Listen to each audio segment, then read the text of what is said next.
7th, 2023 business meeting. If you can all stand, Mr. Mullen said he would love to lead us in the Pledge of Allegiance.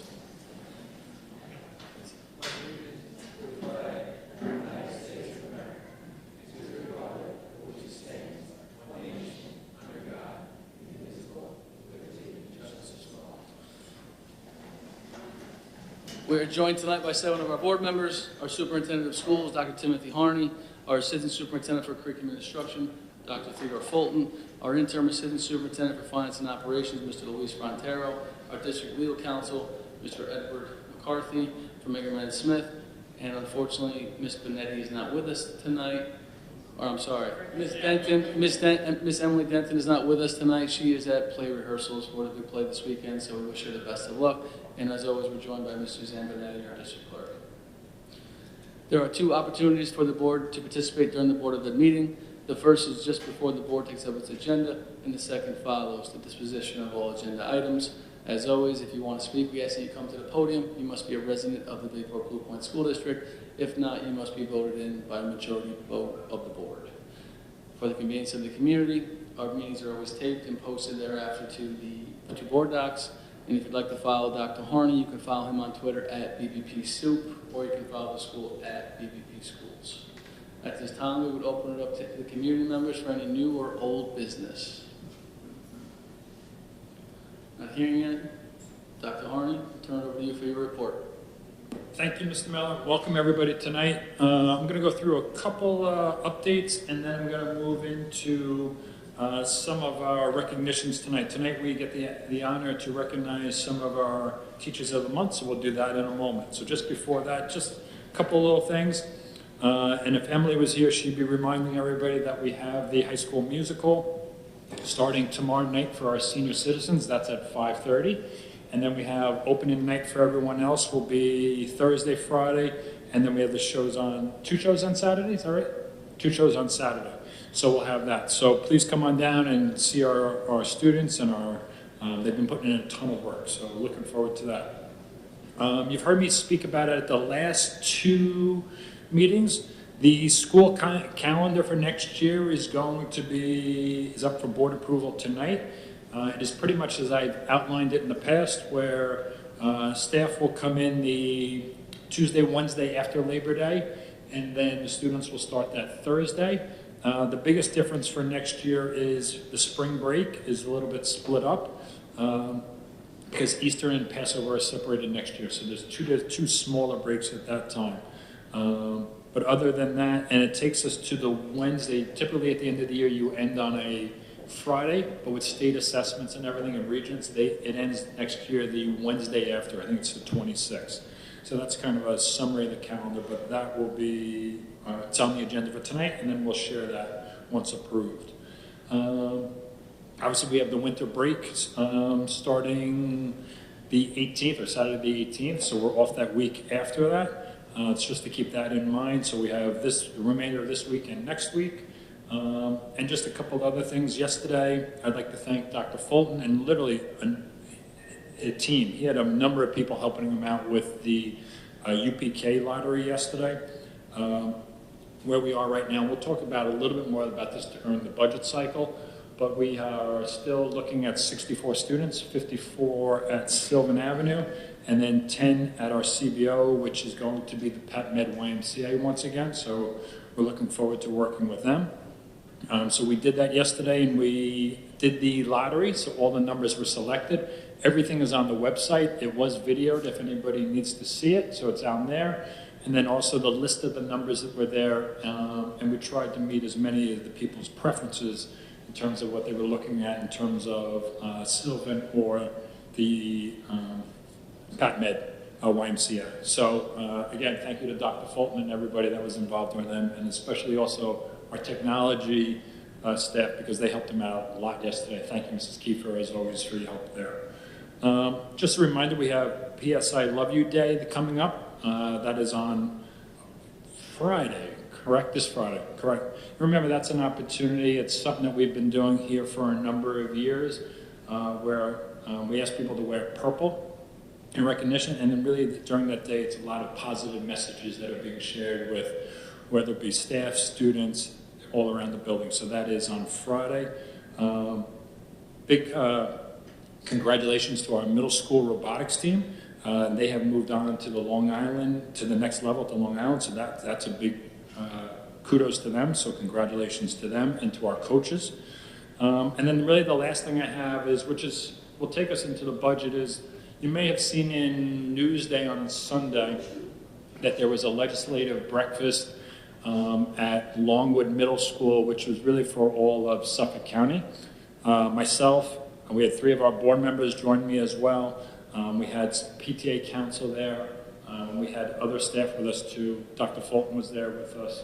And really the idea of it was for the opportunity for Suffolk County to come together and really start to, hear a couple of presentations, and then also our local politicians were there, where they were asked questions either from various people in education, the PTA, or students. So overall, it was a real good day. But again, it's just kind of continuing to really talk about the budget, funding that schools get from New York State. So that was that day. So again, I'd just like to thank the 3 board members that came with us. So thank you, Ms. Kanye, Mr. Rowan, and Mr. Miller for joining us on that day. It's always an important event. With that, that's really it for my updates. You want me just to go? So I'm going to move on to our Teachers of the Month. So I'm going to come around. I'm going to start with, we have a couple of Teachers of the Month. We're going to do September through January, but I believe Mr. Zaleski could not make it today. So I would like to congratulate him. We will definitely come around and bring him his gift, and we'll share it with him at that, or maybe he'll be able to make us at the end of the year. So with that, I'm going to move on to Mrs. Kelly, and I'm going to, is there a mic over there? What's her name? No, all right, I'm going to come around. So I'm going to ask Mrs. Kelly to come up. Is that like to do this? All right. So we have Miss Kelly and her family is here with us, so thank you for joining us. See them in the back there. So I'm going to read this. All right, no problem. So, this teacher is a wonderful person, friend, colleague, and teacher. She is so patient and understanding with all her students. She bends over backwards for her students and their individual needs. She is always willing to give things to try with a smile on her face and a positive outlook. She has moved from different buildings and placements and brought fun, laughter, and hard work, even in the most difficult of situations. She's the definition of patience and perseverance. This teacher is doing a wonderful job in her new position. Her personality, along with her rapport with children, maximizes student learning. She works collaboratively with students, parents, and staff, and has a vast knowledge of teaching techniques that meets needs of every student. She was instrumental in helping the students in the LEAP program to thrive and succeed each and every day. Her calmness and positive demeanor set the tone of the room and helped foster a positive learning environment for her students. She's a dedicated, She is dedicated, cares, helped foster a positive learning environment. Missed that again. She is dedicated, cares tremendously. This happens when you're getting older. Sorry about that. About her students and works hard to meet all their needs. She's a passionate and patient special educator. She works hard to, I'm skipping around.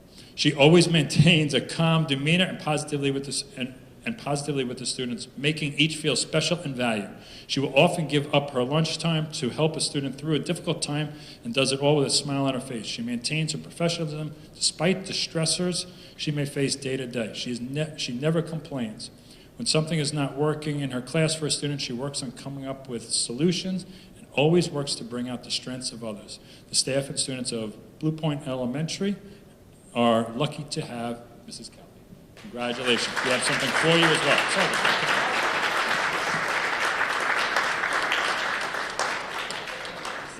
We're going to do a picture.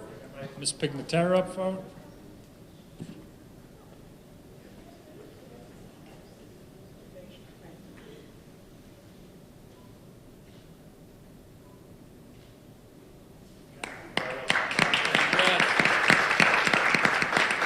So Ms. Kelly was the Teacher of the Month for October. So our Teacher of the Month for November is Ms. Kate Carpenter. And there she is. Come on up.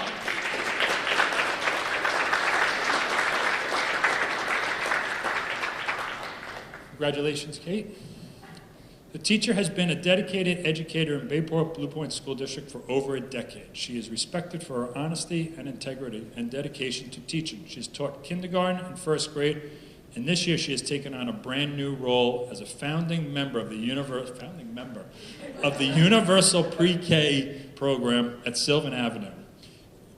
It is, I like it. She's an integral part of the pre-K team, in large part because of her innovative ideas, unwavering support of her colleagues, and endless enthusiasm. She tirelessly advocates for her students, both in and out of the classroom, often inquiring about their development and special area classes to ensure their success and collaborative skills. She is seamlessly adapted to her current role while continuously improving her craft, preparing a beautiful and welcoming classroom full of engaging learning activities. She's a wonderful and supportive colleague with a quick wit and a sense of humor to brighten anyone's day. Wow. It is with great pleasure and pride that we recognize the Bayport Blue Point Teacher Association Teacher of the Month, Kate Carpenter. Congratulations, Kate.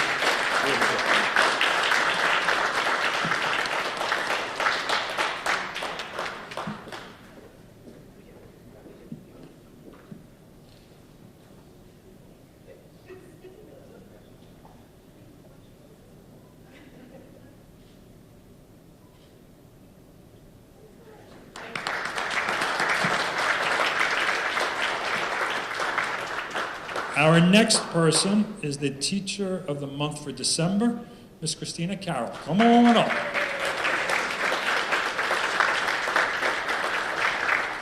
This month, we're happy to recognize a teacher who has been a smiling face in our building and district for many years. She's worked in virtually every building and probably every core subject area, plus some.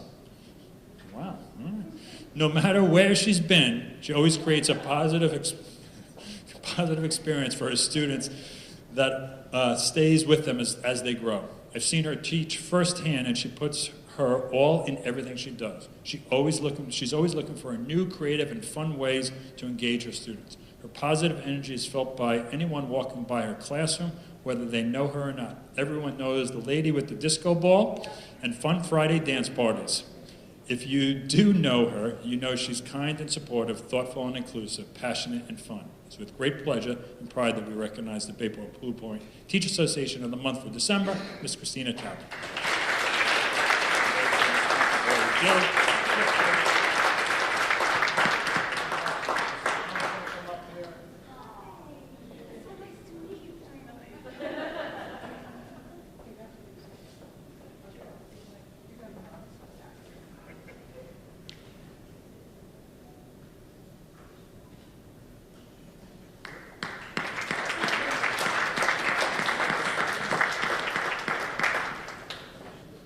At this point, for our Teacher of the Month for January, Ms. Erica Sereno, sorry, come on up.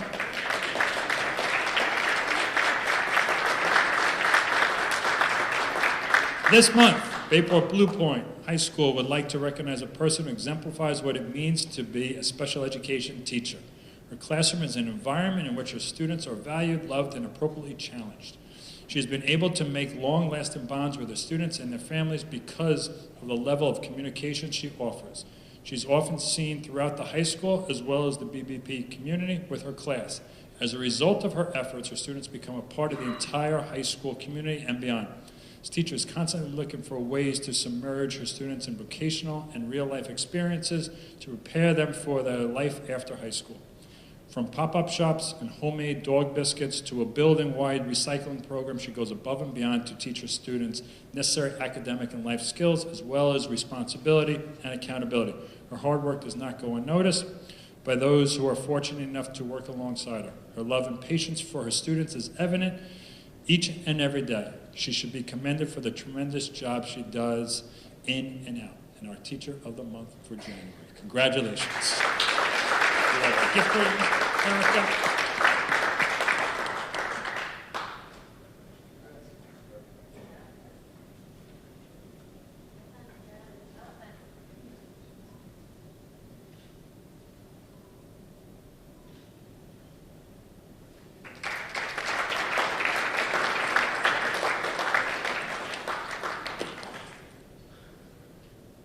Thank you guys so much for coming. If you guys would like to leave, this would be the time. Feel free to stay, but if you'd like to leave, We understand.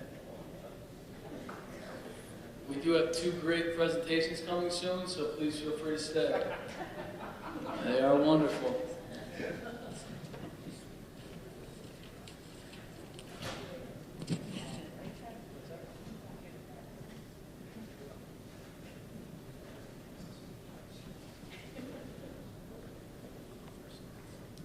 Thank you so much. At this time, we'll have Assistant Superintendent of Curriculum and Instruction, Dr. Ted Fulton, with an essay presentation. Dr. Fulton, thank you so much.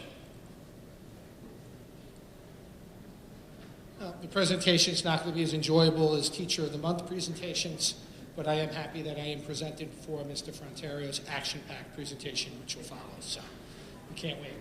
So right now, as part of the American Rescue Plan Act, it is the responsibility of the school district and for transparent and open communication to update you with regards to the spending of the funds that have been provided to us and to outlay what our future allocations are to be. In addition to this presentation, this will be posted on the district website and allow with the link with regards to anyone to ask questions and or offer suggestions in a way to try to demonstrate a bilateral or two-way communication with the community in the district regarding our action plan as it relates to American Rescue Funds. One second, there we go. So we're going to review our original proposal within the presentation. We're going to present an update our actual expenditures, and then we'll project spending for the rest of this school year and next school year. Everything that we do related with our district goals, and for this, it's creating a safe environment and most certainly an efficient use of resources to promote learning. So the requirements under ARP, again, as we talked about, is the focus initially when the funds were released to safely return students to in-person instruction, which we've had, to maximize in-person instructional time, and also address the impacts of COVID-19 and specifically some of the emotional and wellness concerns that have developed with students, and to identify and address any academic gaps that have developed from this time. So as we go from what our original budget, you'll see the 2 columns as of this night's presentation. As initially we had budgeted under the CRISA portion of the CARES Act for social emotional and for $83,090, and we have spent that. CRISA technology, the expenditures, and we'll go into specifically what they were. PPE supplies, you notice what we originally budgeted and compared to what we've actually spent is different as the district needs have changed.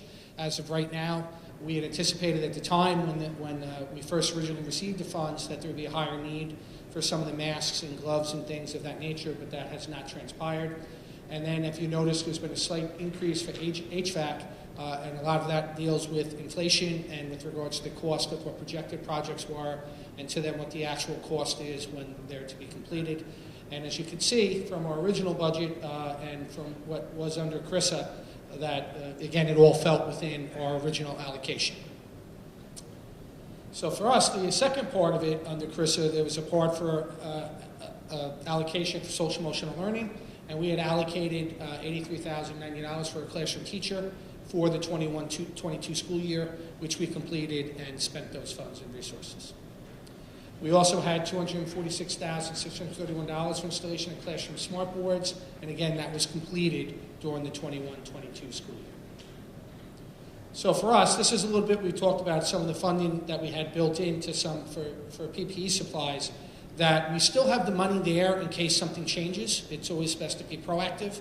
We don't know what the future might bring with regards to that. So this money we still have there, and then as things continue, then perhaps we could change with regards to what potential needs are for the next school year.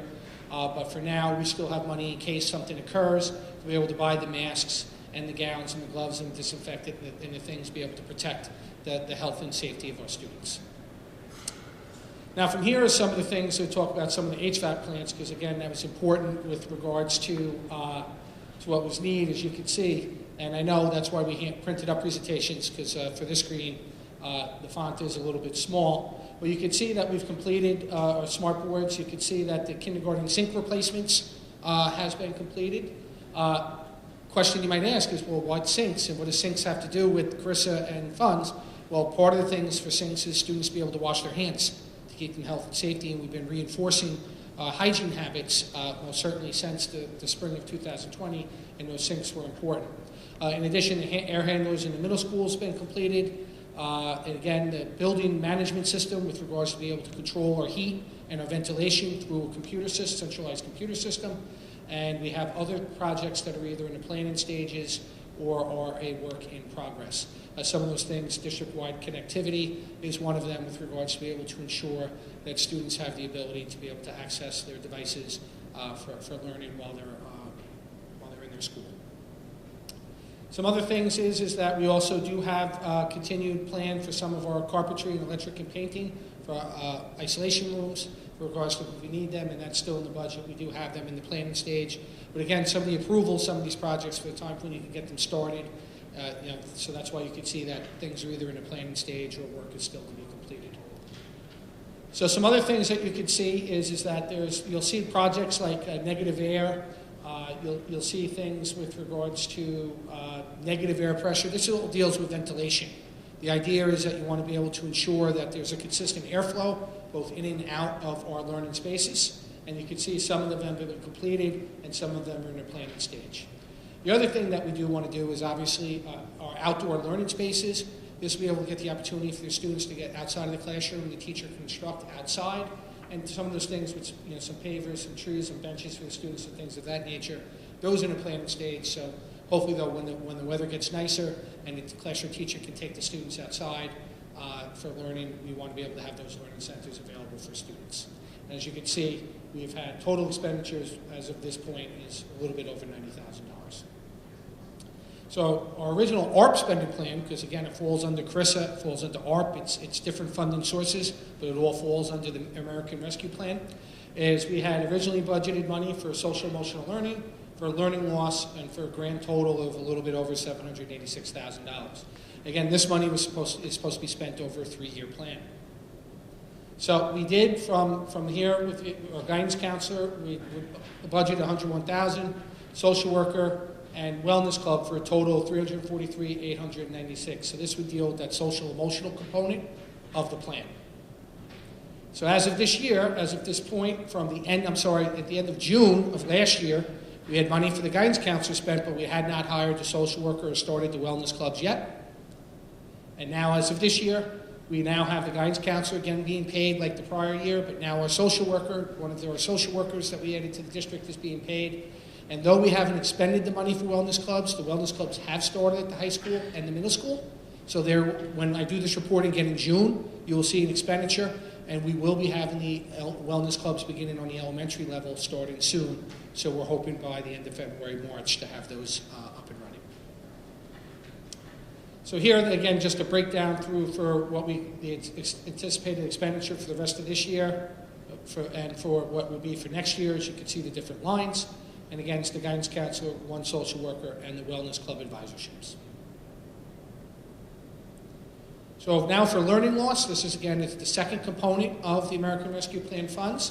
You can see that, again, our allocation, we had our kindergarten readiness program we had allocated for. We had anticipated possibility of hiring academic intervention teachers, high school academic support, some in-school academic support with a teacher assistant, and Q School, which was the instruction for students if they were quarantined or if they were home for COVID and would get online remote instruction.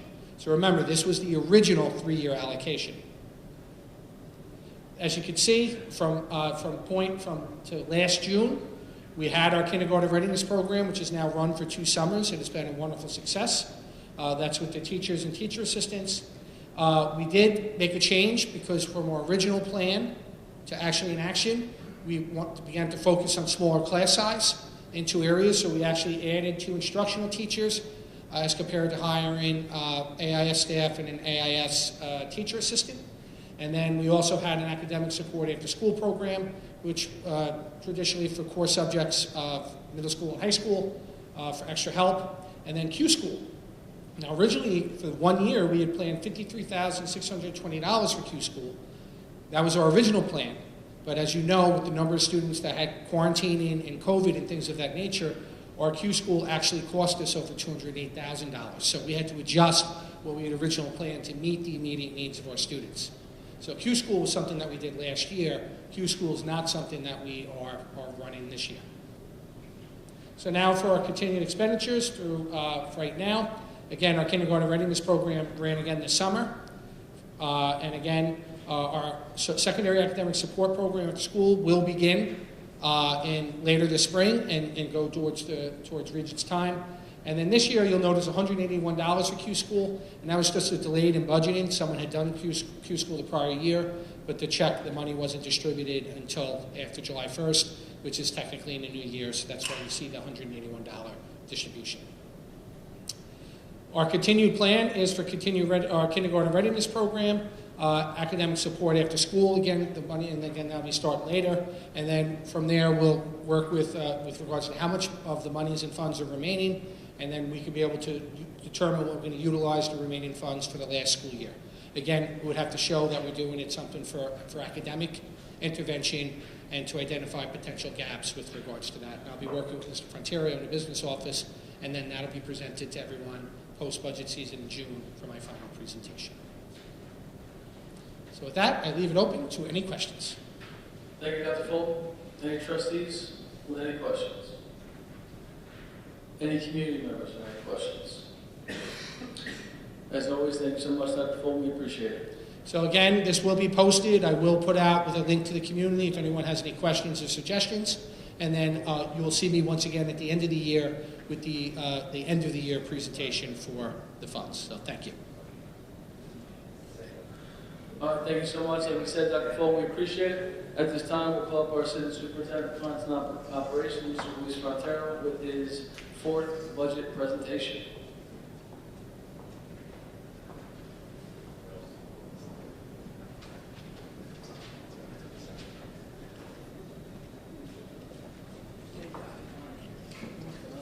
Thank you. Good evening, and welcome to Budget Workshop number 4.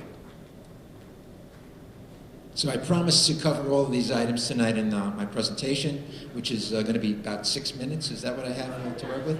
Notwithstanding. And so I'm going to look at the 23-24 proposed budget, reviewing the 2000 series instructional budget codes, and we're going to go through a few of those, update on state budget, state aid, miscellaneous revenues, all other revenues, and some reserves. And some of these things I repeat and will come again in other presentations. So I promise to cover all of the items on this agenda tonight. Of course, district goals is really what shapes us. This is why we're here. This is why we get up every day, to make sure that everything is in place for our students every day of the week, every month, and every year. Here's our plan. As you can see, we're at February 7th, and it's our fourth budgetary presentation. By May, we will have at 9. May 2nd is actually the budget hearing. That's after all the heavy lifting is done already.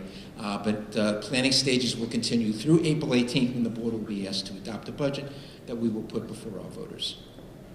So just to recap, on January 24th, I had reviewed the 1000 series budget codes, which are all general support, business office, legal, accounting, those kinds of things, which are basically administrative overhead.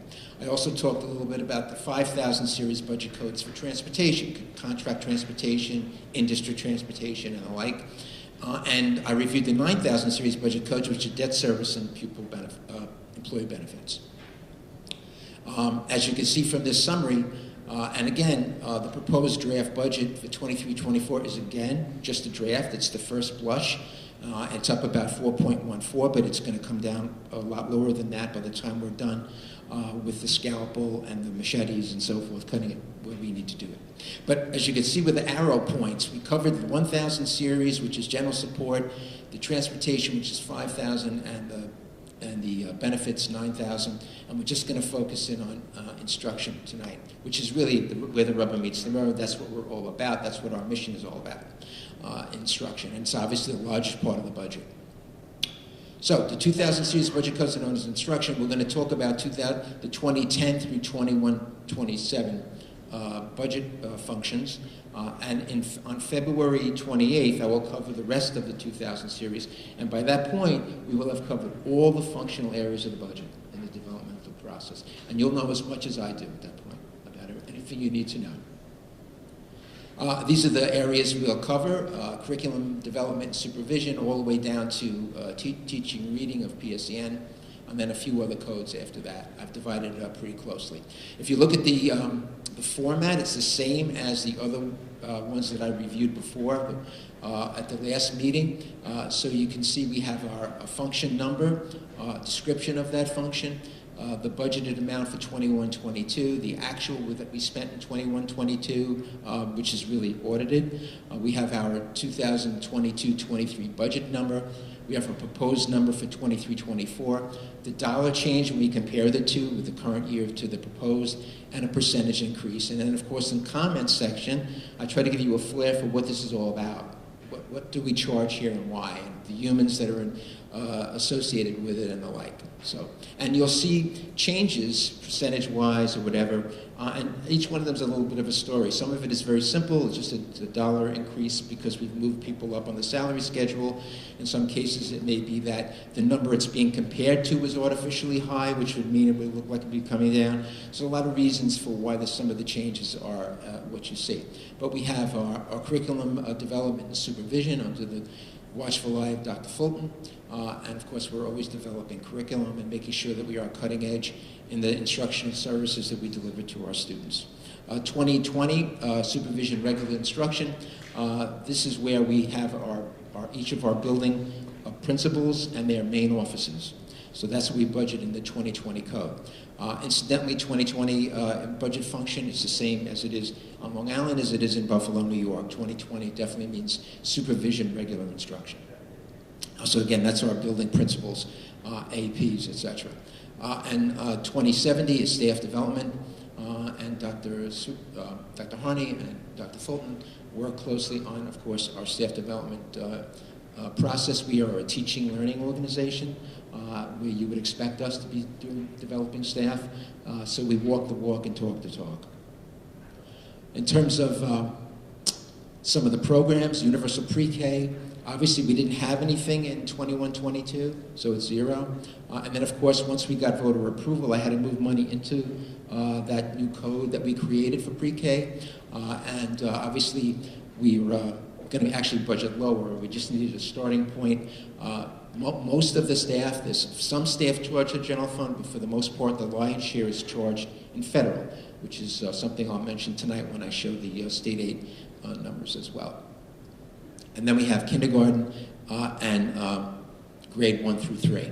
And again, with the similar things, and you'll see similar formats and similar information because, well, since this is all direct instruction, you'll see that they're buying materials and supplies for their program or equipment or professional memberships and the like, all related to their instruction.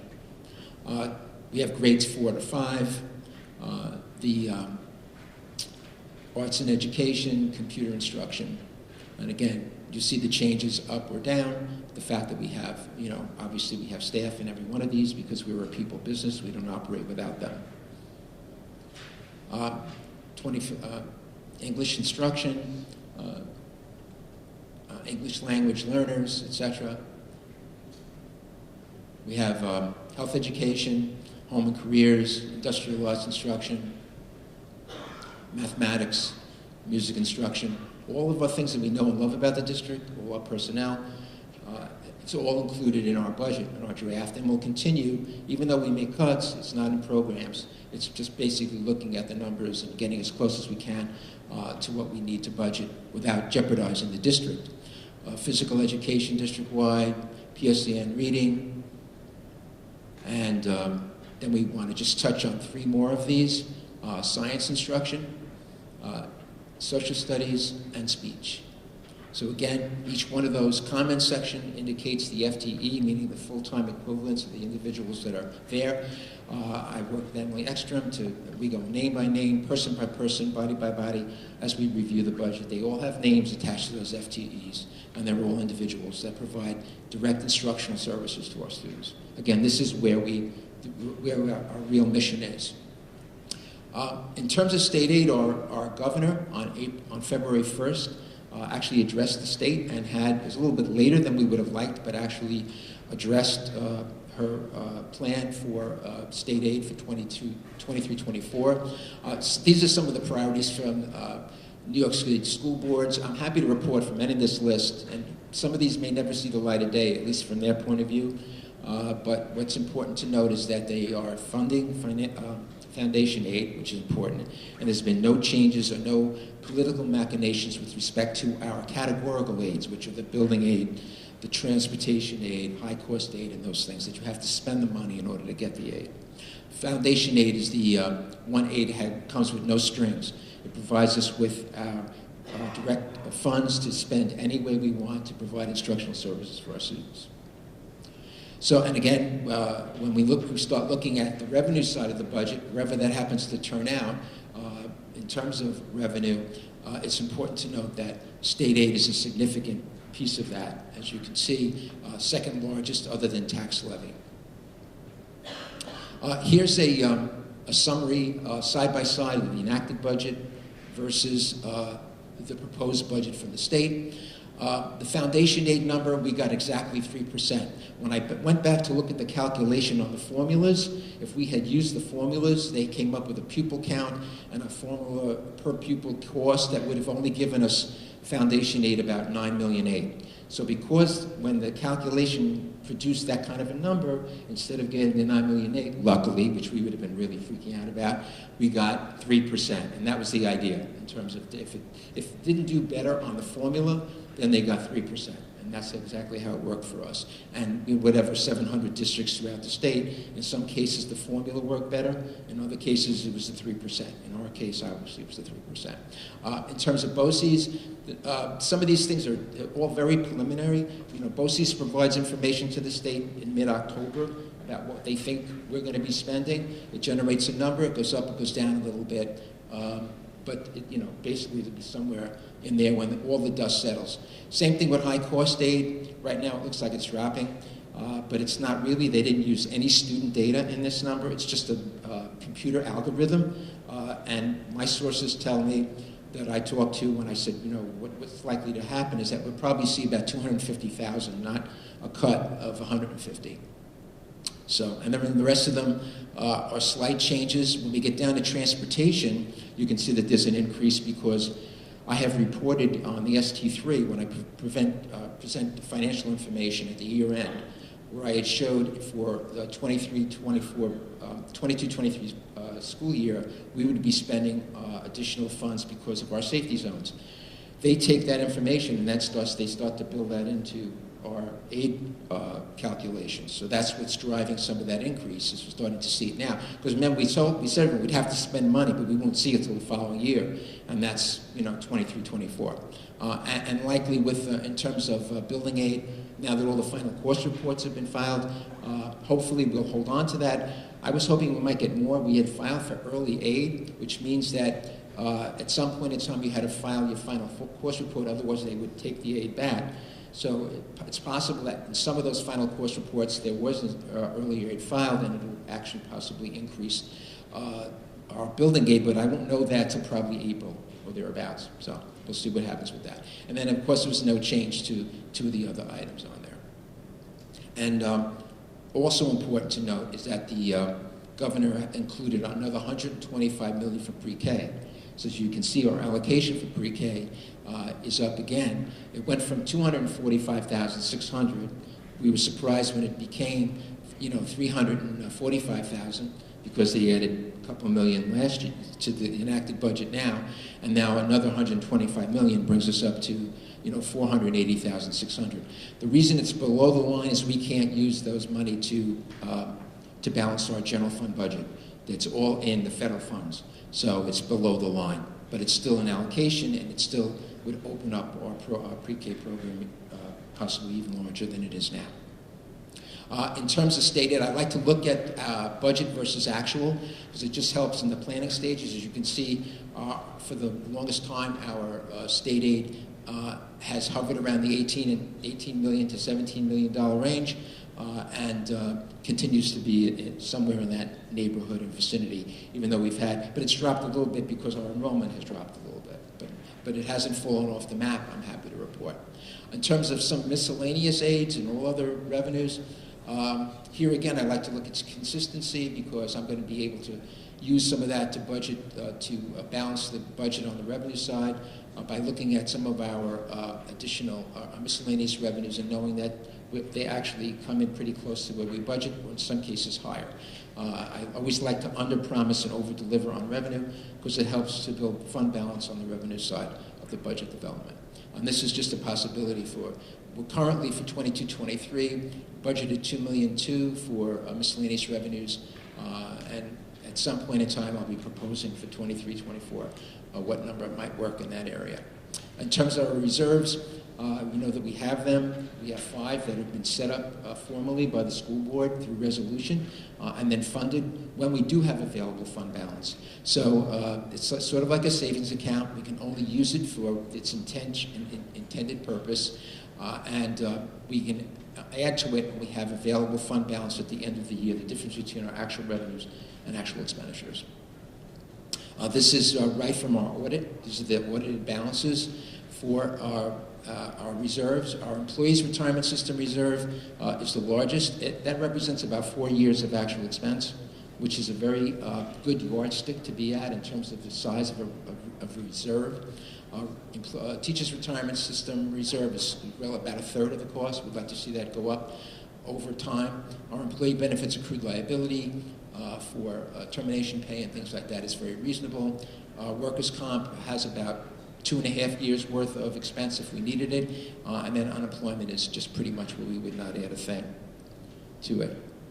Our next meeting will be February 28th. I will cover the remaining 2000 series instructional codes. I will look at we'll look at the 23-24 budget in terms of some of the things that are included that we're planning on adding to the budget. We'll try to get more feedback from the school board about acceptable budget-to-budget increases and tax levy increases, although, believe me, 4.14 is only our starting point. Keep that in mind. And in terms of updates, if we have more information from state aid and any ad hoc information that comes up. Questions? That was pretty quick, though. That was pretty quick. Any trustee questions, Mr. Johnson? It's not a question, depends on which direction you go after that. But, Okay. So, I think a couple of things that jumped out to me was more along the lines of the universal pre-K. So, correct me if I'm wrong. It's a snapshot, it's an initial proposal, doesn't mean it can come to fruition, but it looks like we're going in state aid from $345,000 this year to potentially $480,000 next year. That's correct, and I think Dr. Yeah, Horner that must is correct. The thing that, again, I'm always cautious when this is, if you're following how the budget cycle works, is the governor meets her initial budget proposal, which is February 1st, which this came out on February 1st. So everything that Mr. Frontiero shared with you is as recent as last week. Then what happens is we'll get at some point a single house budget, where then it's usually a little bit different than the governor's budget, and then there's talks, and then we get the final budget, which is April 1st. So this is really initial. And the things that we don't know with specifically to the pre-K, because there's been different conversations, is it for more students at that same per pupil 5,400, which has been the same number since 2006, or are they going to change the allocation? So that's what we don't know. So I'm assuming we'll get more guidance on that as we go forward. So, in our earlier slide, I guess it was 2109. Now, I can't tell because I don't know if it's an actual positive or increase or decrease because there's no prior year. But what's the actual cost? Is it 219,000 or is it 3? No, actually I have budgeted a number right now that I probably will take down a bit. We have about $169,000 in appropriated funds in the general fund for pre-K. We had to start somewhere. As soon as we got voter approval, I had to find the money from other codes for where other teachers were charged because they became pre-K teachers, and I moved them to a program code called 2109, which didn't exist until we actually got voter approval to move ahead. So essentially, we're looking at costs that were anticipated being to what we're actually seeing now, about 169,000 less. That's correct. That's what's in there right now. That's what we are encumbered in terms of Looking at the staffing. cost of 220,000 roughly, obviously that 5,400 per member can go up compared to if that state aid comes in 480. Would we argue that there's the ability to increase enrollment in universal pre-K since we have about 64 seats and I think we have 89 people going for the lottery? Yes, so there were 64 seats. I believe we had 81 in the lottery, because I think there are 17 on the waiting list right now, so that's what you have. So there's 17 on the initial waiting list right now as of yesterday. To answer that question, I'll be honest, I need more guidance from the state to say, is it a possibility that they could say you can use those for additional seats? That is. Unless they say, no, it's to raise the per pupil expenditure. Right. We want to give you, then it would not Right. necessarily change your number.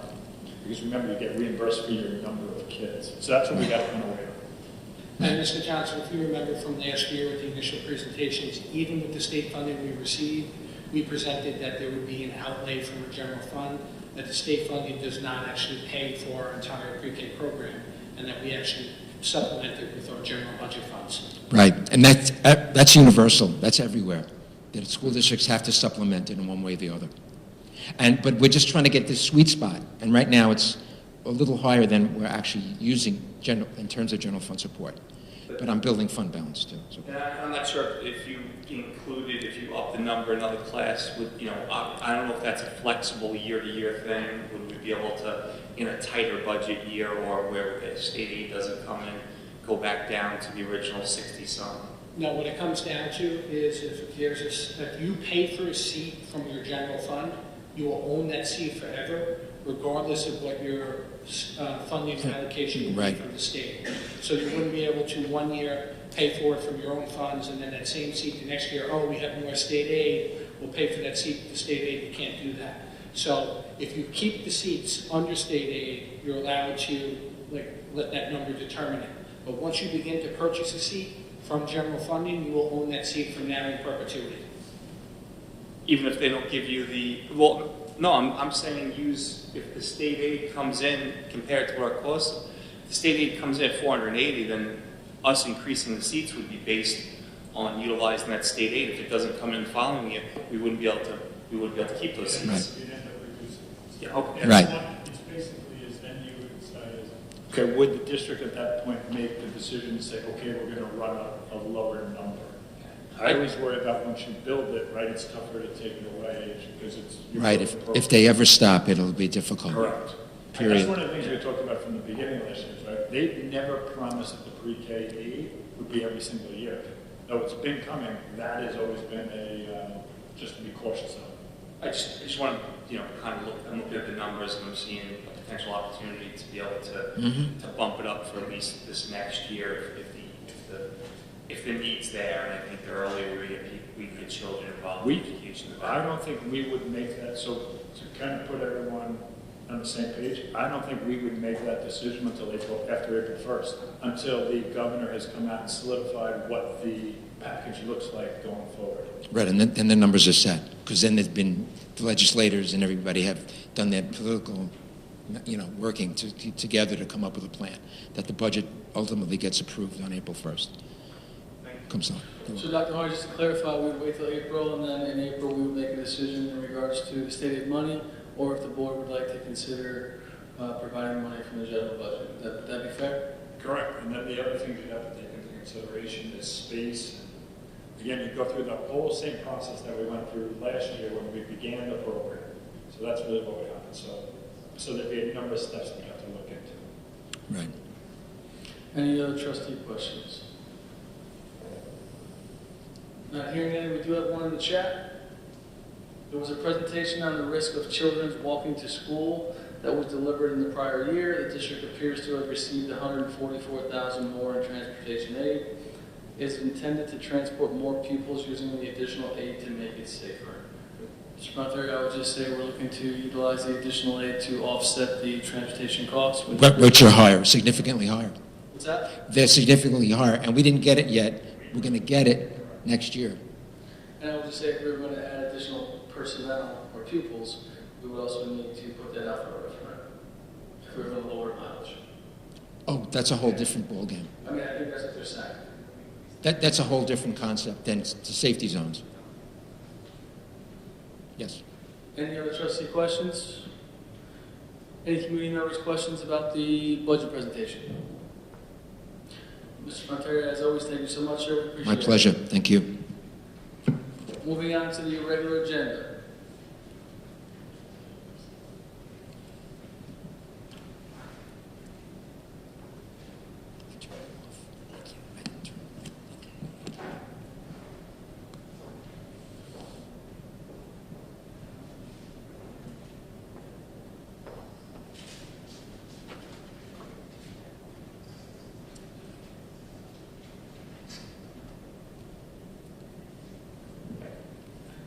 All right, moving on to consent agenda, and any items the board would like to remove from the consent agenda and place on the regular agenda. Not hearing any, can I have a motion to approve consent agenda items F, G, H, I, J, K, L, and M? So moved. Ms. Conlon, second. Second. Ms. Conley, Ms. Knapp. Any discussion? All in favor? Opposed? Abstentions? Motion carries 7-0. Moving on to our regular agenda. Can I have a motion to review and adopt the second reading and adoption of Policy 4321, Students with Disabilities? These changes reflect current practices. Policy 4321.9, the use of the timeout rooms. It's a new policy. Policy 4321.10, Programs and Services for Parentally Placed Non-Public School Students with Disabilities. Minor changes and updates to this one. Policy 4321.11, Public Report under Business to District Policies, Practices, and Procedures upon finding a significant disproportionality. Very minor changes. And Policy 4321.14, Special Education Personnel. Again, minor changes here. And Policy 5150, School Admissions, Residence Requirements, changes made to update and reflect current practices. Can I have a motion? So moved. Ms. Khan? Second. Ms. Pigataro? Any discussion? All in favor? Motion? Or all in favor? Opposed? Abstentions? Motion carries 7-0. At this time, we'll open it up to the community for any new or old business. Not hearing any, we'll give it to the trustees for any new or old business. I had the opportunity to attend Career Day at the middle school, and I wanted to thank everyone involved in that. There were some great presentations, and the students were very engaged, and I think that they might have something going where they want a chiropractor to go into business with a physical therapist, so they may have started a partnership there. Thanks to everybody who made that happen, and also just one more reminder to go see SpongeBob this weekend.